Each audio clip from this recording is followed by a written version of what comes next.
might be like substances on the moon that aren't there on the Earth. They've been figuring out the composition of the moon up to about 500 to 600 meters, but once you get in there, they're not really sure what the moon is actually made out of. Like, it could be made out of basalt or magma, or we don't even know what it could be. You can do a lot of experiments on the moon as well. It's not just looking at the moon, but it's a whole different environment that you can do different experiments on. We learn more about the moon when we have a robot on it than when we have people observing it, and it's a lot less expensive and a lot less risky if we do that. If we know more about the mistakes that may have been made by that, then we can improve the models for future robots that we might send to the moon, and that way every time we're constantly improving and getting more data.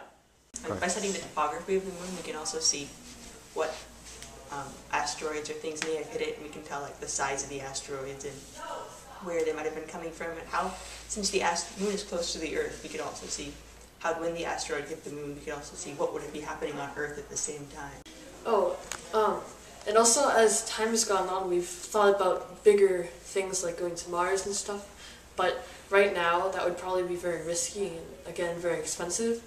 But if we travel to the moon more and get more experience in traveling traveling to another planet or moon, then it's kind of like a stepping stone to get to Mars. If we discover something really great, that could make a big difference. Like when we first landed, like when a man landed on the moon, that was very important, and that really changed a lot of things. Like we learned a lot more. So if we could do that again, we never know, something great like that could happen, and that could really change things again.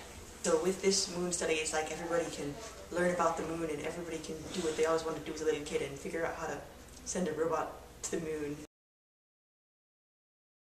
To be able to build off of the existing ideas, we think would make our robot be able to be a lot better, because we already have a lot of ideas that we've had in the past for the same kinds of things. So we could build off of those ideas, and we thought we had a good chance, or it would just be fun. Well, our robot could be the basis for a very good design for a robot to go to the moon. Of course, we're not the people that NASA has hired, but I think that we have some very good ideas. 10, 7, 3, pick up!